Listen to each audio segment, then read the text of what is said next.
Posibleng magsampa ng mga karagdagang reklamo ang otoridad dahil sa umano'y bagong nadiskubre ng mga senador sa kanilang pagbisita sa Sitio Capihan, Socorro sa Surigao del Norte. Sa post ni Senator Risa Hontiveros, may nadiskubre pang bangkay ng bata na inilibing sa isang sementeryo. Kabilang din sa nadiskubre ng mga otoridad ang pagpapakasal ng iligal ng mahigit 20 kabataan na karamihan ay kababaihan sa mga matatandang kasapi ng Socorro community. Habang tumatagal ay dumadagdag ang ating impormasyon.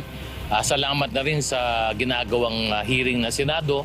At kung meron man impormasyon na dumating pa, ayun naman ay ating ikakalap at isasama sa panibagong investigasyon kung kinakailangan.